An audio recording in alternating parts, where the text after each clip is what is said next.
Welcome, I'm Conor Hughes.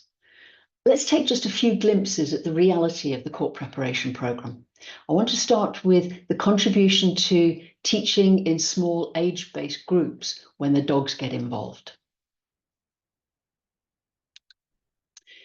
This is a small group of 8 to 11-year-olds who are learning about the role of the court orderly. That's the police officer stationed in the court. And you'll see, we had to make a special costume big enough for Eamon the Irish Wolfhound. The children instinctively want to touch the dog, and a wolfhound is a very touchable dog, very tactile. And that touch is where the non-linguistic magic begins to kick in. The dogs play a major role in shifting the focus for each child from their internal pain to the sensory aspects of the external world. This small group of teenagers is actively engaged with the counsellor, learning via the dogs. It's very different from watching the same group in a closed office together, where it's all social awkwardness and the emotional withdrawal typical of teenagers. Now, let's check out the courtroom as the therapy dog teams get ready for a little bit of theatre, where the children will participate in a short play about a court case. Each of the dogs is costumed as one of the court officials and works alongside a young person wearing the corresponding costume. So let's go see the dogs in position in the courtroom. And we'll start on the magistrate's bench. Hi Jim, would you like to introduce us to today's magistrate? Yes, today's magistrate is Patch. He's already sitting down and waiting for work to start. He's the boss of the court today. Thank you. And Janet. Hi, my name's Janet and this is Gryffindor. He is the defence attorney today, so you see he's wearing a black outfit. He's going to represent the accused today. Thank you. Good. Hi, my name's Tam. This is Yazzie. She is our prosecutor today in court. So she's dressed in the black and gold, looking very pretty for everyone. So Thank she you. can do her job. And finally. Hi, I'm Rakesh. This is Alexis. She's the court orderly today, basically like the police officer within the court in making sure all the rules of the court are upheld. That's Thank lovely. you. Have a great session, guys. Thank you. Thank you. Here's a young prosecutor with her canine doppelganger. When I look at this photograph, I can feel my own state changing in the direction of comfort and literal support when I see the fierceness of her grip on her new best friend.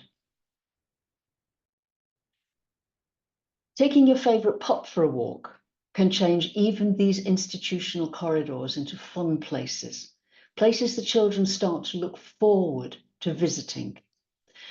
And here's another image of taking the dog for a walk. This is more of a one-on-one. I think of this as beginning to trust again. This little boy is focusing entirely on the dog, and our handler, Mark, is doing a wonderful job of encouraging him to participate. Many children in South Africa are still deeply scared of the uniform of the police. We use the dogs to produce a radical shift in context, and that chips away at that unhelpful fear of the outfit, and this is without any need for language. This is Sansa. She is the friendliest police officer you're going to see in a long time, and yes, her ears always look like that. This next one is where we get to with dogs dressed as police officers after several months. This is Lily, the court orderly Labradoodle, sharing a moment of total connection with a young woman, and the healing is accelerating. To finish up, I want to just give you a quick story from my own experience. I was working with Jinx, my Australian Shepherd, and Jinx had become a favourite with, let's call her Patty. She was 12 years old. And after seeing Patty regularly for about 5 months, the following month I didn't see her.